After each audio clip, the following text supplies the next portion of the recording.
मेरा वीडियो तो ऑन है दीदी, but I am not visible. Please let me know the anchor and moderator. I am anchor भैया. Your name, your good name?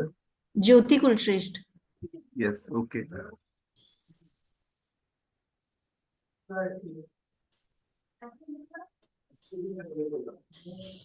Bhaiya, will be the moderator and the panelists are Vanchana Didi, all are present already.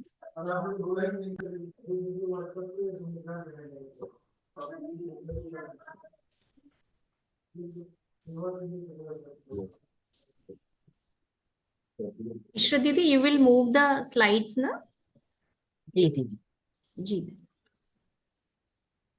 दीदी आपका video नहीं आ रहा है ज्योति दीदी. हाँ दीदी, मेरा वीडियो तो ऑन है, बट मैं नहीं दिख रही हूँ. आई एम नॉट श्योर कि क्या इश्यू आ रहा है.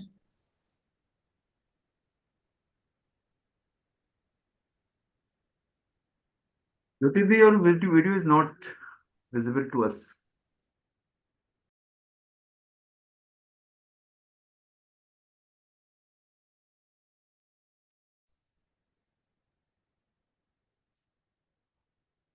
It's 11:30. We can start.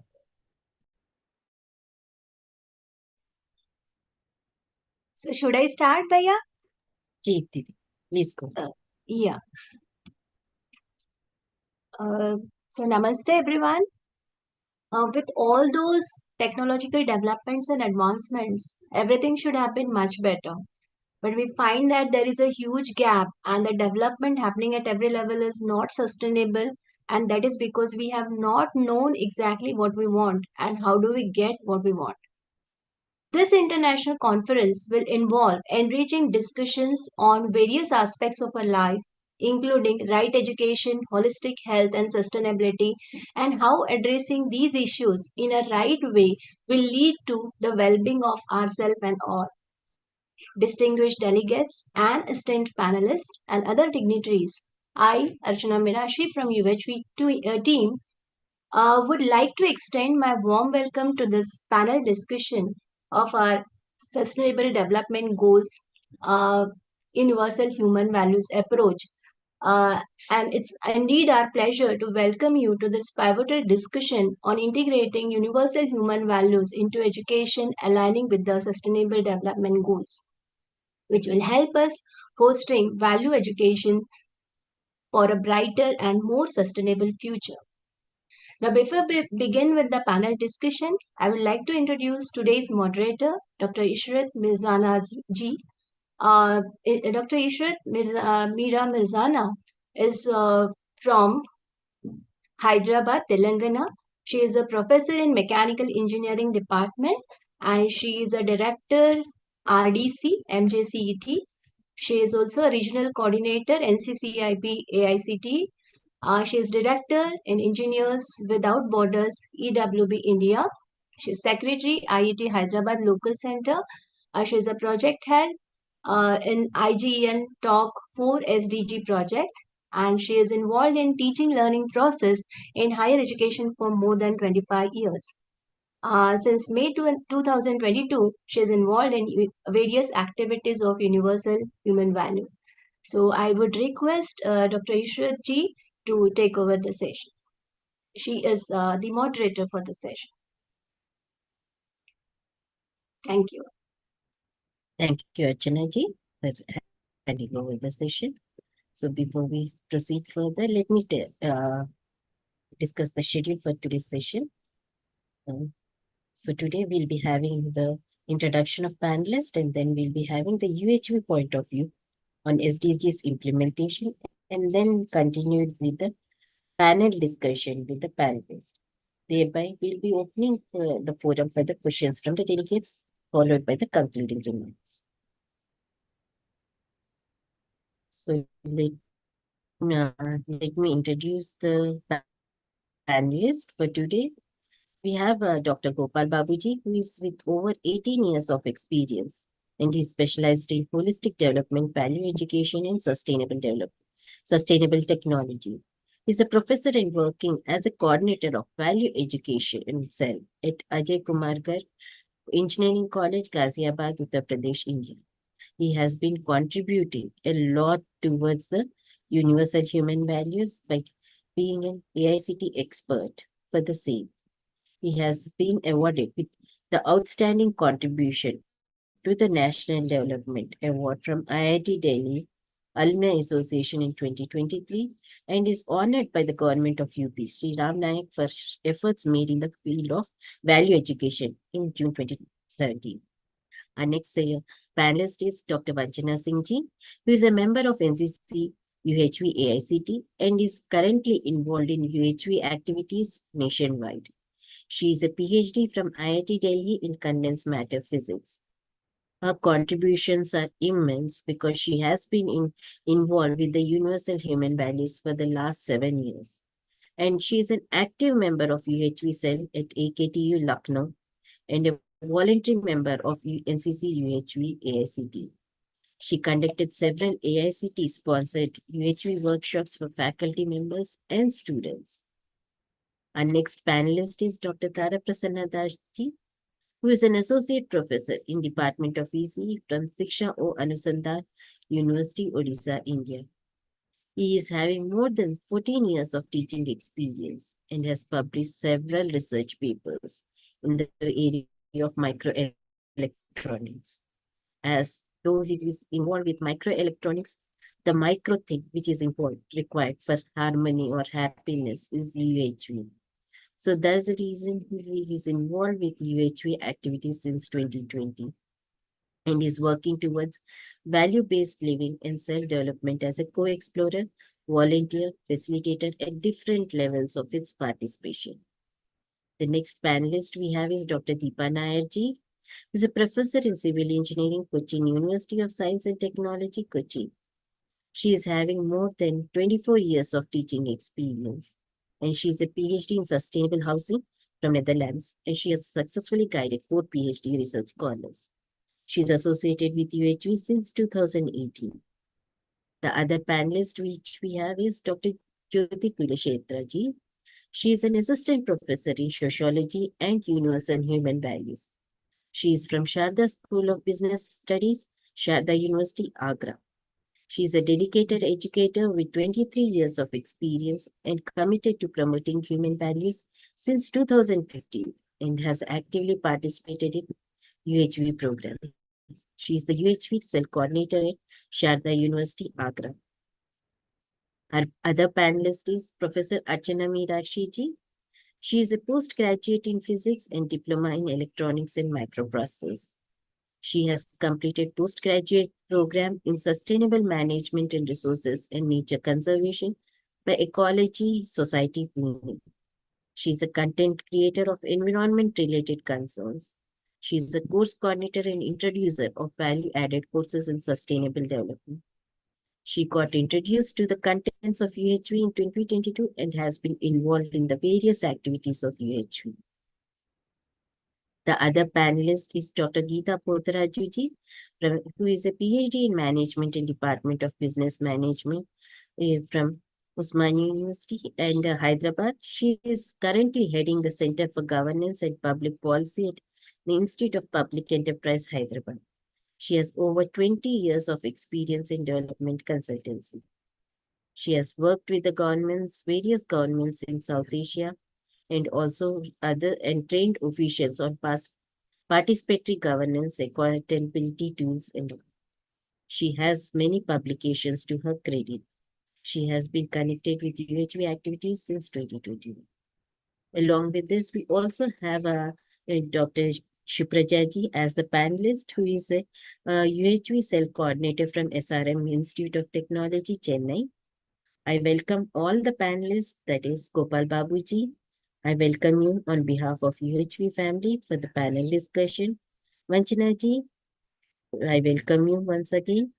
Then we have Archana Ji, Jyoti Kulashetra Ji, Geeta Ji, Shipraja Ji, Tara Prasanna Ji for the panel discussion. Before we proceed further, we have the UHV point of view for addressing the need of SDGs at the root. I request Vanchana Ji to present the UHV point of view about the same. Over to you, Vanchana ji.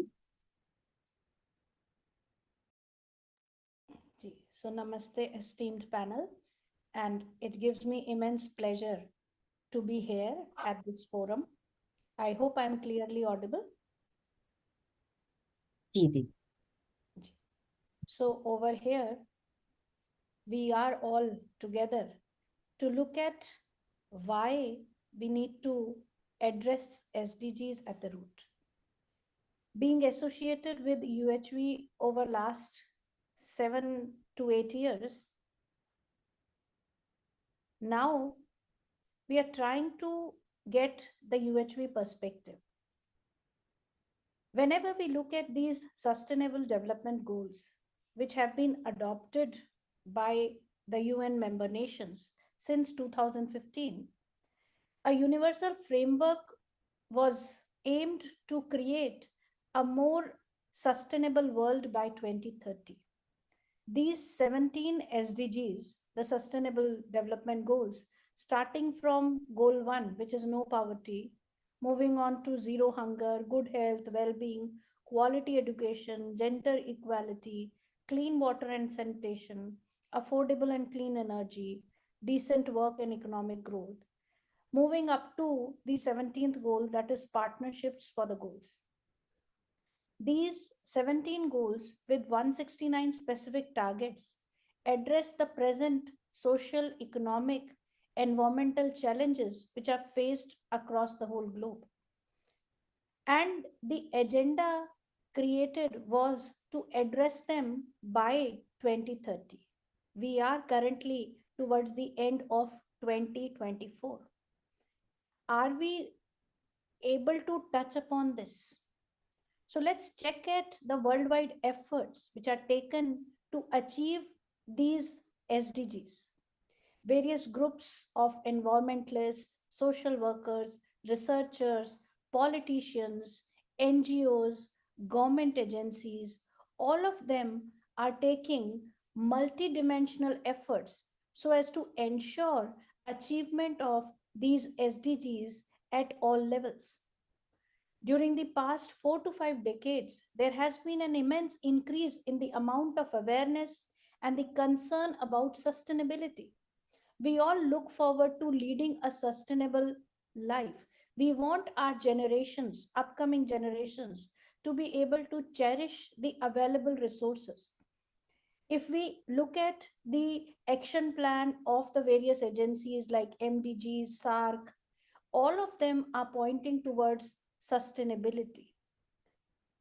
But when we look at the data and the facts, whatever efforts we have been able to take, right? We have been looking for zero hunger, no poverty, right? But the current state is that if we go by the current statistics, by 2030, 590 million people will still be living in extreme poverty. So are we able to choose the right approach? That's one big question. At the current rate, the way we are proceeding ahead, 1 out of 5 children is affected by malnutrition. So there is this growth stunt. By the end of 2030, it is predicted that every 1 child out of 5 is going to be affected by it. When we look at the current life expectancy, right, we nearly see that there has some progress. So when we look at these, the global data indicate that we are not going up to the mark. We see huge gaps. And that is what we are trying to look at. So the data which we have currently indicates that despite taking lots and lots of efforts, the impacts have not met up to the expectation. There have been very marginal impacts. In fact, the SDG report 2024 suggests that with less than one-fifth of the targets on the track, the world is failing to deliver on the SDG promise. We can just see the data over here with 17% only on track and rest falling way behind. This is the report submitted at the United Nations. Now, let's try to look at this sustainability in a more fundamental way.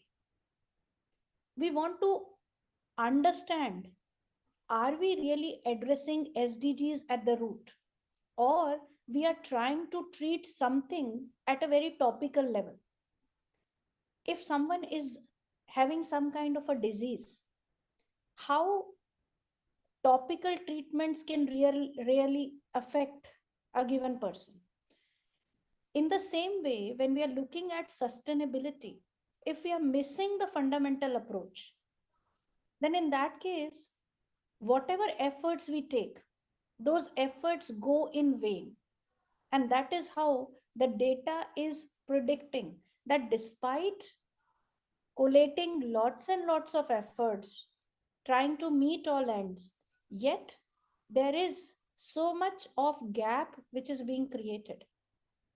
So with this important question, that are we looking at sustainability fundamentally, I try to put forth the UHV perspective, the universal human values approach, to ensure our living with fulfillment. Now, whenever we look at ourselves as a human being, we keep taking lots and lots of efforts. Now, let's check.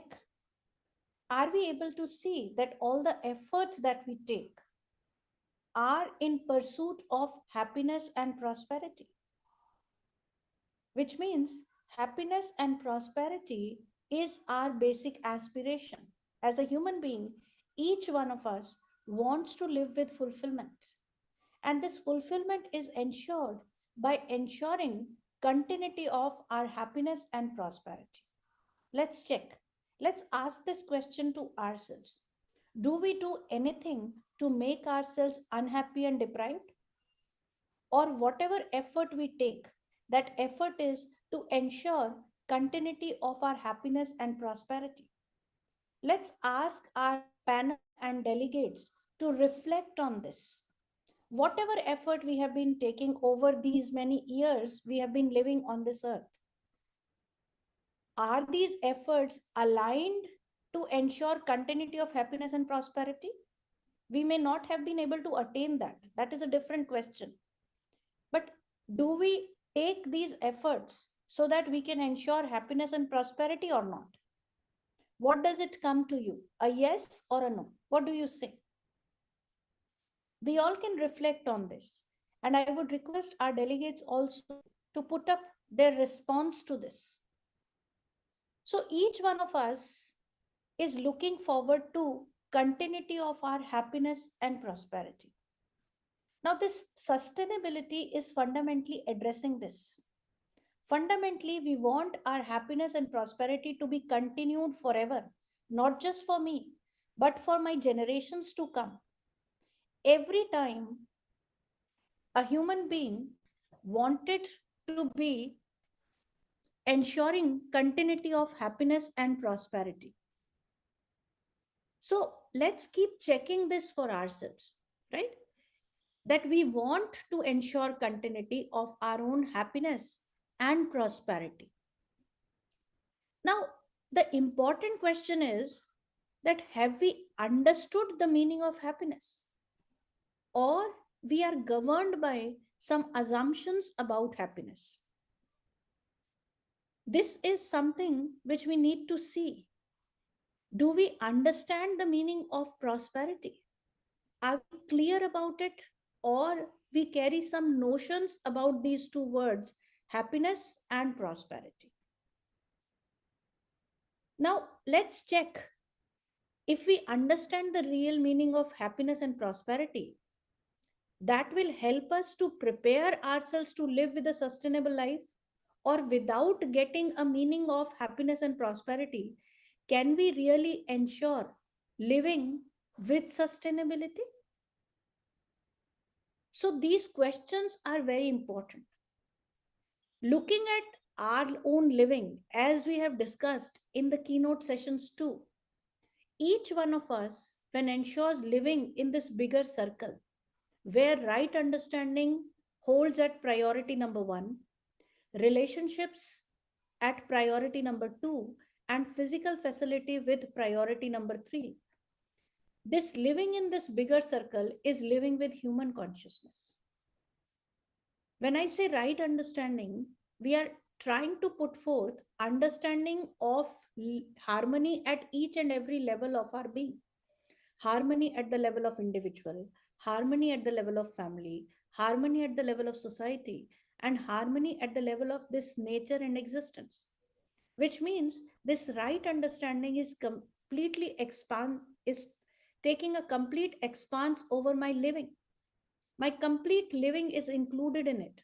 So ensuring that understanding through the process of education and by practice, living by it with right understanding, when I ensure fulfillment in relationships, I ensure happiness for myself as well as for the other. With right understanding, when I utilize the physical facility, I ensure feeling of prosperity for myself and let the nature also ensure prosperity. So there is mutual prosperity. This is living with human consciousness. When we look at the current scenario is largely a materialistic worldview. Through this materialistic worldview, the entire focus is only on accumulation of more and more of the physical facility, more and more of material.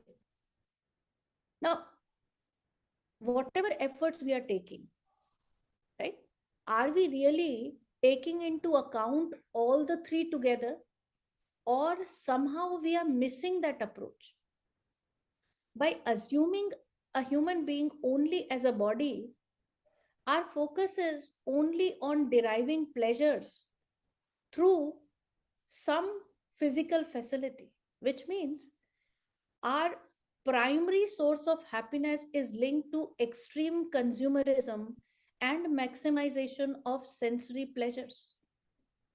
With this approach, we go ahead with an unlimited need of material.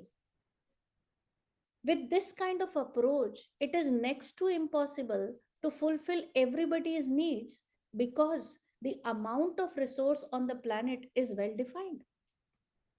It is very much limited. So if we see our own set of needs going unlimited, can we really fulfill everyone's need? Now, treating this nature as a resource which can be only utilized by human beings, we are continuously violating the inherent interconnectedness. Keeping ourselves as special, we are ready to compromise with any kind of life source. So we are continuously disturbing this interconnectedness, this coexistence, this dynamic balance, which is existing throughout this whole nature. Now, without the right approach, unsustainability is built into our lifestyles because we have never given that much of thought. This unsustainable lifestyle is entirely due to the materialistic approach that we have been following, and at the back of it, the biggest assumption is that as a human being, I am just the body. Now, if I am assuming myself to be just the body, I keep working on assuming or seeking pleasures through some kind of sensation or the other. So due to this materialistic perspective, we are continuously facing problems like poverty, hunger, gender inequality, right? All these issues where one is ready to exploit the other at the cost of anything. The prevalent problems that we see around are not diversified problems. In fact, they are mutually interconnected. We can see the inherent gap in each of these issues that we are trying to address through the SDGs. The inherent gap is that we are carrying forward the materialistic perspective without understanding the reality. As a human being, I'm not just the body. I'm more than that. And if I understand that, I'm able to look at the current problems with a more holistic viewpoint. So the prevalent problems will be automatically solved once we start developing a holistic worldview. Else, whatever efforts we take are very, very topical efforts, and these topical efforts cannot address the issue at the root. So currently, the above issues that we are facing, where we are seeing that we are falling short of fulfilling the SDGs, are an indicator of the ill effects of our own materialistic perspective. So, with all this, what we are looking forward to is looking at the development. What are we trying to understand? Is development merely development of infrastructure, or we are looking at development in terms of the development of all the three, ensuring all of them? With all this little discussion, we want to continue further our discussion about a humane society where human being is understood as a reality, as a coexistence of the consciousness and the material.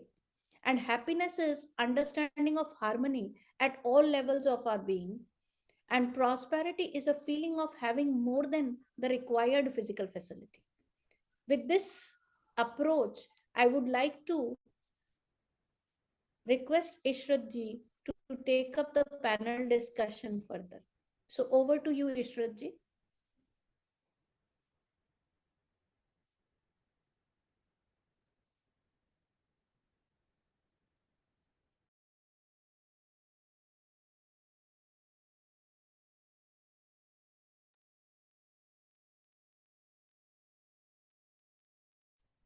Namaste, Didi. Thank you for presenting the UHV point of view. I hope I'm audible. Yes, Didi, you are audible. Yeah, thank you. Yeah, let us proceed further with our panel discussion. As the energy has presented, the QHV point of view is we have to have the right understanding and relationship for the physical, and then prioritize the physical facilities only for the complete living. So there, for the prosperity and for the human consciousness, the human happiness should vary from consumerism and maximization of sensory pleasures to defining what are the limited requirements. We should have a consciousness about this understanding. So let us move further, and I hope my slide is visible. Didi, it's just mentioning as started screen sharing. Yeah, now it's visible, Didi. Okay, thank you. So now let us start our panel discussion. As Didi, as Vanjana ji has mentioned, with respect to it, concerning the worldview, can any one of you give an example of how the change in worldview can address the SDGs at the root? I request Shupraja ji to put forward her view regarding this. Over to you, Shupraja ji.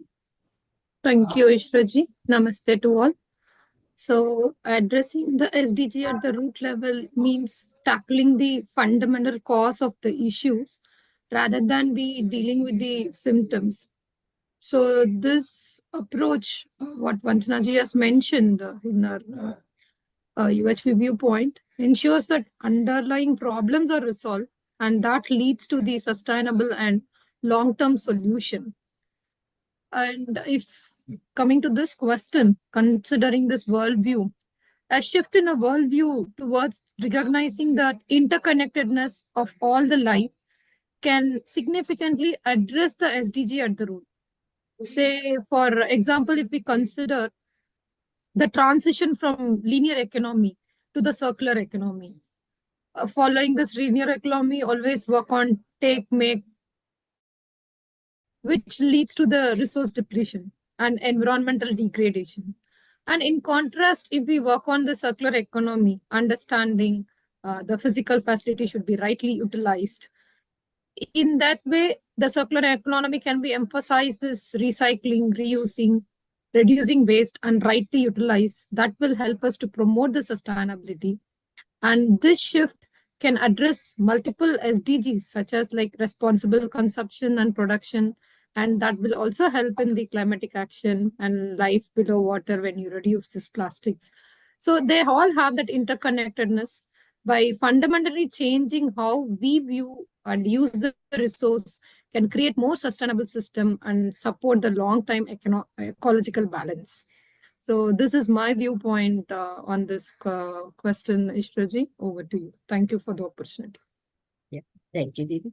As you said, the one best example is the shift from linear economy to circular economy. The circular economy not just will address the SDGs, but also help in understanding the recycle, reuse. All the 5 Rs can be addressed when we are moving towards the circular economy.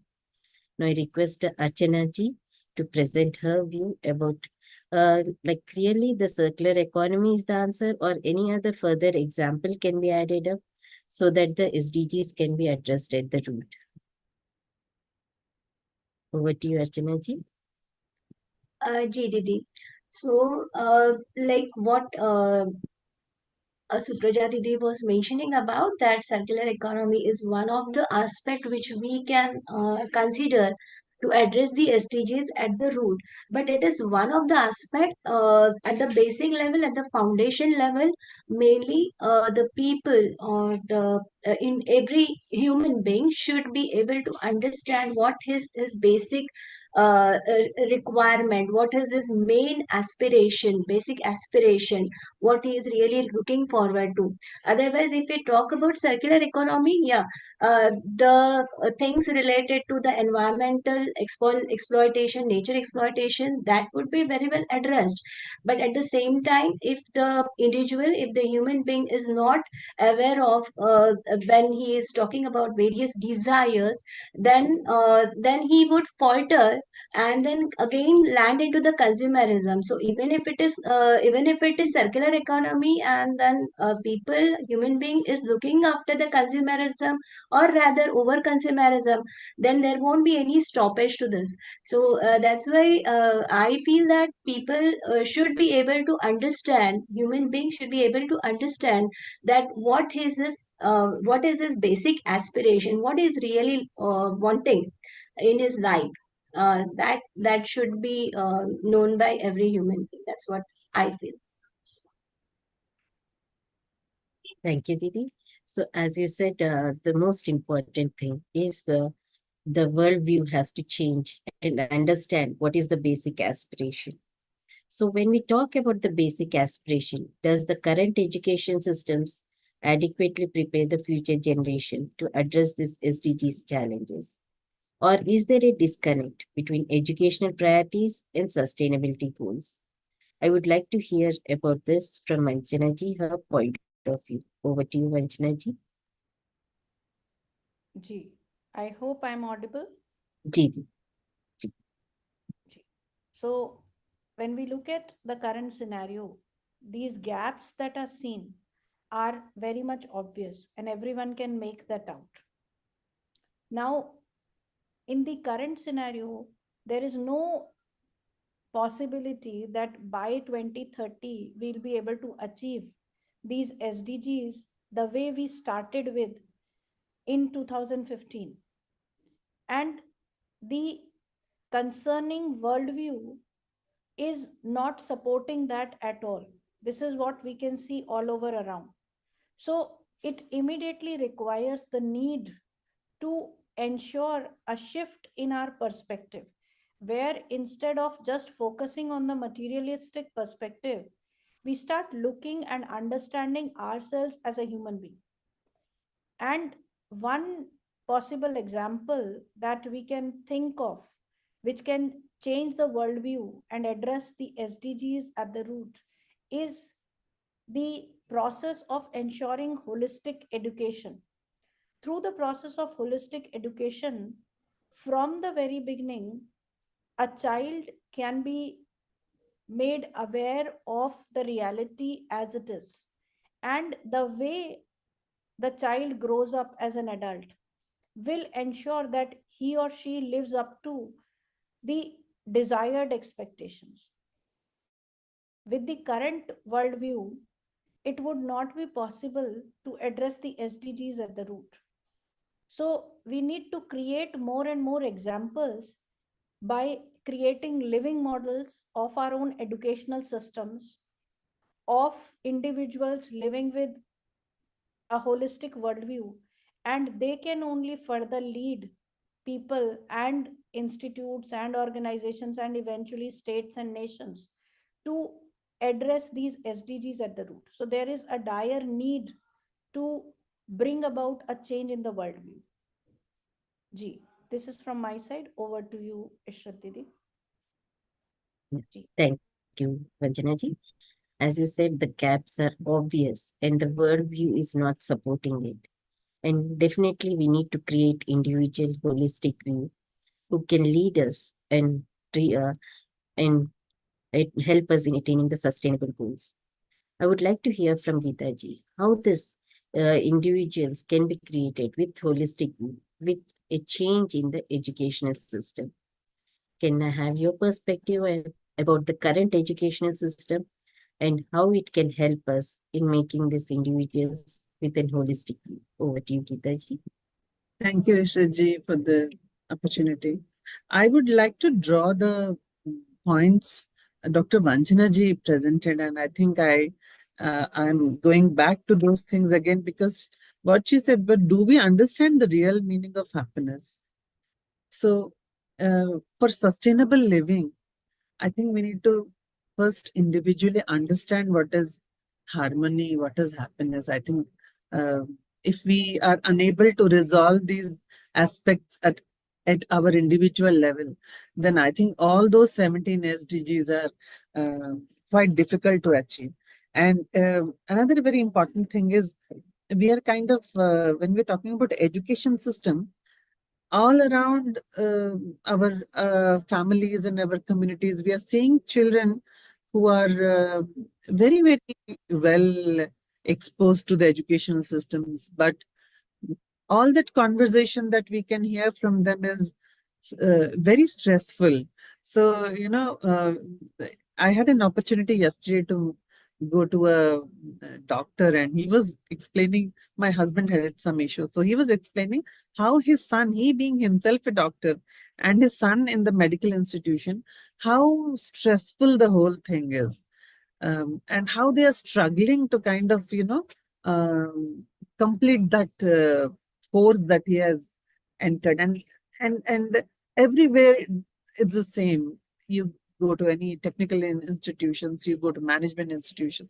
I think all children are, including the teachers, I think it's a supply and demand side, both are going through this issue. So the current educational system is definitely providing lot of opportunities for skill development, but somewhere that element of harmony is missing. So when there is no sustainable living, then all those things that are going to build up on them is definitely not going to be sustainable.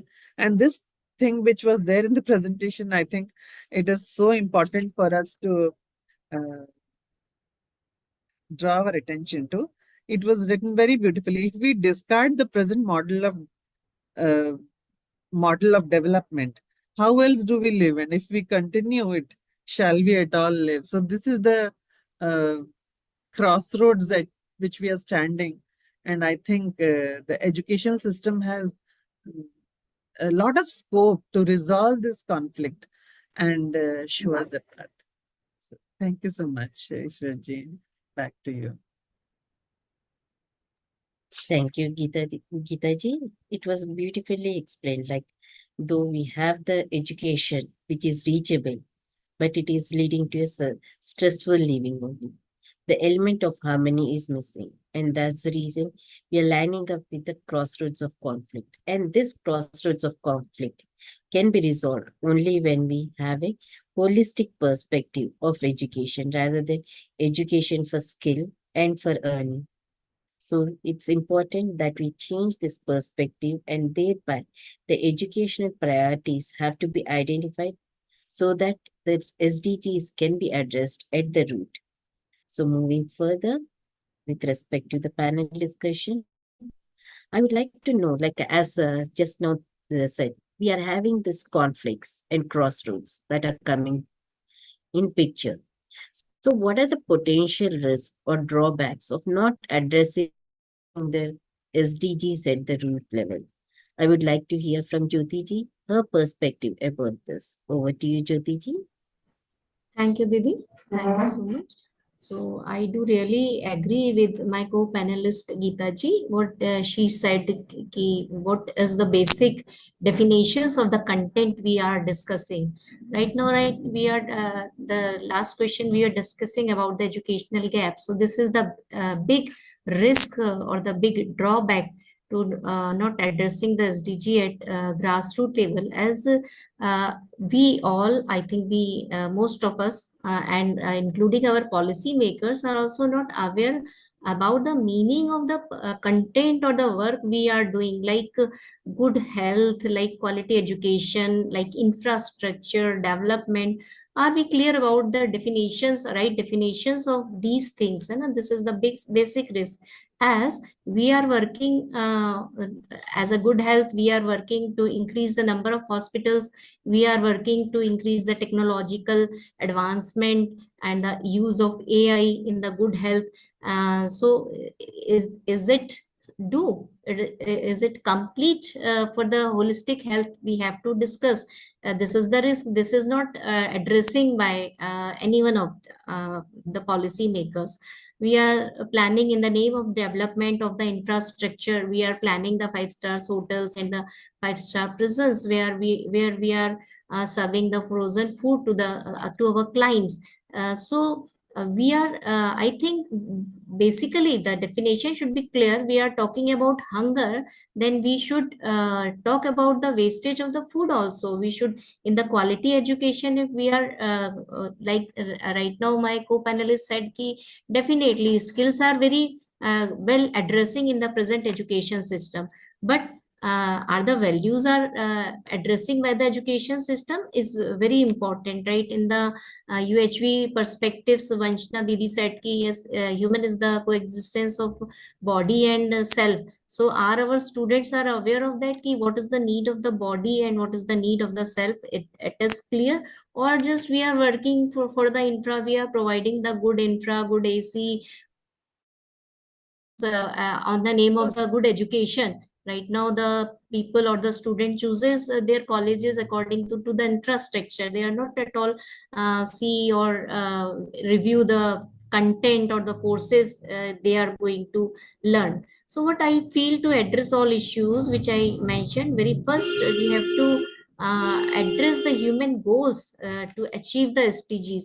So this is the basic drawback. Like if we want to if we are training our students to accumulate the things, like we are talking about the placements, and final output of the placement is the, many times I ask what is the good definition of the placement and what you will get after the placement. Then students reply that yeah, we'll settle settle our life. And what is the definition of the settled life? Is definitely the accumulation of the things, the good bungalow, the good car, the good food, everything will be good, then that life is settled.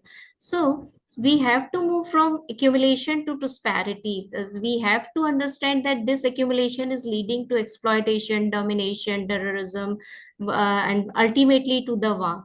So what I think, this is education system must address, and all the risk through that curriculum. And this is the basic drawback. What I found, education is the basic drawback for not addressing the SDGs at grassroots level.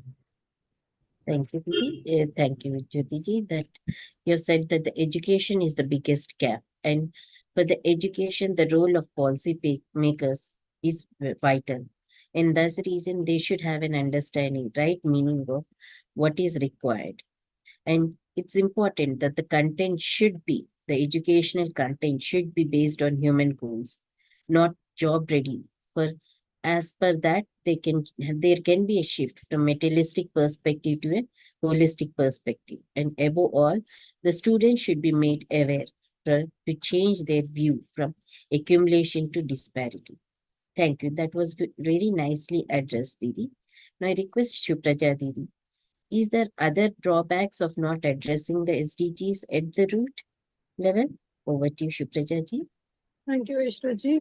Jyotiji was nicely mentioned that all our education system is mainly focusing on the facility part as a development. Even the education system, educational institution are more focusing on developing their infrastructure rather than the focus on the content, what to deliver. Even the content itself doesn't have what is the root cause of every problem we are going through. So failing to address the SDG at the root level can lead to persistent and worsening global issues. For instance, if poverty, if we address the poverty only through the short-term financial aid, say give some money to the people who are suffering in the poverty, then it is not tackling with the systematic equality, systematic equality. So we are not addressing the cause of the poverty, why this poverty remains. So reading to reoccurring the cycle of deprivation. So one side there is a lot of accumulation, but other side there exists a poverty. And by looking into this issue in the deeper way, there is an inequality between people, and one side there is a lot of accumulation, and the people couldn't able to see the relationship with the other. That is why the other side, the people struggling with not able to get their basic needs. So it's a problem of feeling of relationship is what I think.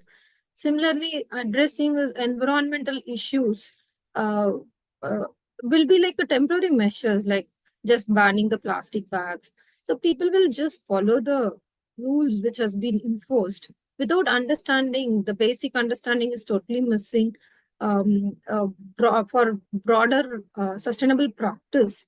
But we do have a very limited impact, which we could able to see in the presentation of Anjana ji also, in spite of a lot of effort has been taken so far by the whole world to bring all these SDG goals. But only 17% we could able to put some, we can be able to see the visible changes, whereas the other side, there is very limited impact. So this superficial approach, I could say, it is exaggerating this problem, and it's keep leading to increasing the society unrest and economically unstable, and economical degradation is still continuing. These are all the potential risk we could able to see, and it's making it harder. Every one of us putting effort, but in spite of it, since the effort is towards the direction which is again talking a development just in the terms of facility, is making it harder to achieve the sustainable development. So there is a need to address this SDG at the root level to understand the fundamental problem, as Panchnaji mentioned in her presentation. It was nicely, it was well taken. That point is very important, I would feel at this moment. Thank you, Ishraji. Yeah, thank you so much, Shupraja, for presenting your view that the biggest drawback or the risk is the cause is not addressed, and thereby it is leading to the SDGs disruption, or I can say the SDGs are not being discussed at the root level because there's no relationship or there's no feeling, neither for the human being nor with the nature. Thereby, we are not protecting our climate, our environment. Yes, it's leading, this superficial approach is leading to the economical degradation. This is the biggest risk that you have presented. That's very well presented by you, Shuprajaji. Thank you. Now, when we are saying that there is a superficial approach, is there a need to change this worldview? Or the worldview is, do you think there has been a worldview changes over the last few decades? Can you come up with any exemplify for the same? I request Vanjana ji to present her perspective about this. Over to you, Vanjana ji. Ji. So, looking at the current scenario, people have been putting their effort, no doubt about it, especially over the last 40, 50 years. That means over the last 4, 5 decades, all over the world, efforts are being taken. So, for example, right now, everybody talks about green engineering, everybody talks about sustainability, right? So, whenever somebody is looking into, for example, if we look at the building industry. They talk about choosing the material with sustainability component coming into it, right? If somebody is talking about the food industry, again they are looking forward to minimizing the wastage, utilizing the resources, going organic. All these buzzwords are seen around. So everything being organic in nature and all that. If we go back to 1960s, over there was a expansion of chemical fertilizers and growth by any means as far as the crop is concerned and all that. But by the advent of 2000, what we observed was everyone shifting towards organic farming, everybody trying to take all that efforts. But the biggest hurdle is that one is following a very narrow approach, which means looking at a particular problem only in a very limited aspect, and that's where the efforts are failing. So everybody raised the concerns, and we have these 17 SDGs as a consequence of that. We are aware of the concerns, and that's why UN also adopted for it. But the thing is that despite changing the worldview towards the way human being need to live, without addressing the reality, we are not able to have a holistic worldview, and without that we are not able to ensure fulfillment of these SDGs in a proper manner. So that is something which one needs to understand, that one needs to connect to the reality as it is. One needs to understand the inherent harmony, the interconnectedness, and then only one can address these SDGs at the root level. Ji, over to you, Ishrat ji. Yeah, thank you, Vanchanaji. As you said, the worldview has changed. That's over the decades, wherein the people have shifted over to green engineering, sustainable, organic farming. But at the same time, there is a narrow approach with which there is a limited aspect that is being covered. So this has raised concerns. That's the reason the worldview has to be changed and the root concern has to be addressed. And this is possible when we have this interconnectedness rather than looking at each SDG separately. Thank you for presenting your view.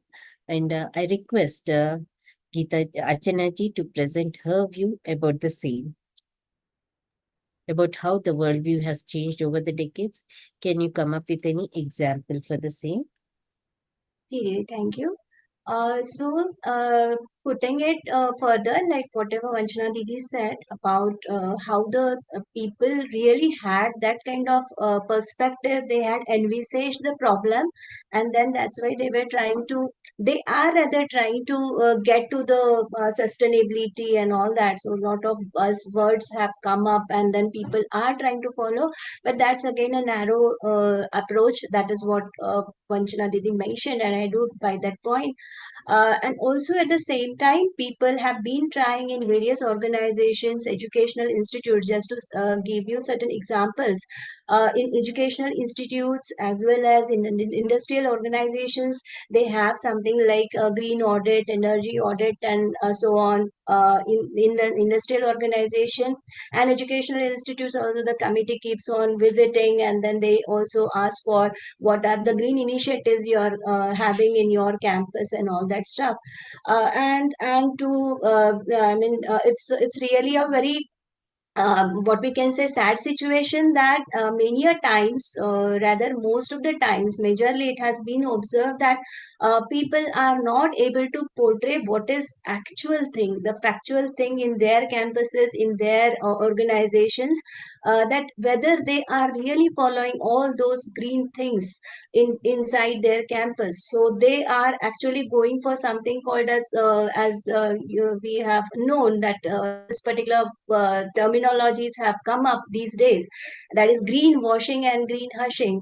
So I mean, they are just putting a very fake picture in front of the committees, and they will just earn the certificate and that's it. So although the worldview has changed in last few decades, they are talking about sustainability and looking at the danger, but at the same time, the things are not happening to whatever extent it should happen, and not to the real. They are not coming into the reality and trying to work on the things. Rather, they are just covering up the things and getting it. I mean, taking it forward. So this won't do, and then that's why again I would say that if they are able to understand in reality what they really want, then these things, and then if they are able to understand how the relationships are, relationship with from one human being with the other human beings, and also relationship with nature, probably these things would not matter. Will not, like, why they have to really go for covering up the things, why they have to just portray a fake picture. It's not required. So that they should be able to, that people should be able to understand, and this understanding would come from understanding again the same thing what Vanchana Didi had mentioned in her presentation very nicely, that right understanding is the main key word, key thing which the people should get exposed to. That's what is my purpose. That's very well said, Didi. But nowadays, everyone is talking the buzzword. They start everything with the green and assume that the things are green, rather than looking at the root level, what exactly green means. So it's that is how they are covering up the things, and they are making the reality very far off. So that's how a very well presented answer for the worldview is changing, but not in reality, but with the cover up of things. So it is important that we need to have the right understanding to understand what exactly we need to do and how the SDGs can be addressed at the root level. There's a lot of need at the root level to be addressed for the SDGs. So I hand over the session. It was wonderful to have the discussion with our panelists, Chupraja ji, Vanchana ji, Archana ji, Geeta ji, and Jyoti ji. And I look forward for further discussion in upcoming panel discussions. Now I hand over the session to Archana ji. Over to you, Archana ji. Yeah, thank you, Ishrat-ji, and all the panelists. We really had a very beautiful discussion, and on this need for addressing the SDGs at root level. And I'm sure the participants and the delegates and everyone over here as an audience must have got an enriching experience through this panel discussion. And we're looking forward to have you again for the other sessions which are going to be presented in further. Forward to meet you again. To be more specific, we will be I'm not really sure what would be the exact timing for the next session. 1:30. 1:30. Okay, so we'll be meeting at 1:30, and also there are other sessions, panel discussions going on education and holistic health. So participants can feel free to join for those sessions also. If you're not, it's not possible for you to join for those sessions, so you can watch the recordings which are available there in the different lobbies. Yeah, thank you all. Thank you all for joining. Namaste. Yeah. Before we conclude, just a point, like we'll have the panel discussion on vision at 3:30 p.m. But before that, from 1:30 p.m. onwards, we have the institutional and individual sharing. Gee. Yeah, so that is again taking us. Yeah, that is about the schedule for today. The second shift. No. Second shift is not there because I couldn't see anywhere the second shift to join. No, it is there, Didi. 8:30, no? Today we have the vision also. Not the vision I'm talking, Didi. Again, the need is gonna be there for the second session, no? Shift to session. Yeah, session. I'm talking only about the shift 1, Didi. I'm not talking about shift 2. Shift 1 we do have. Yes. Shift 1 vision is gonna be there in 3:30 to 4:30 p.m. That I'm clear. But day 1 shift 2, again we're gonna address the need at 10 p.m. to 11 p.m. That room I couldn't able to see. I've informed the technical team, Didi. we'll have the rooms created. So again, this is gonna be repeated, right? Yeah, that will be taken care by the technical team. I'm just connecting to them. We'll discuss it in. Ji, Didi. Thank you. Yes, Devi. Yes.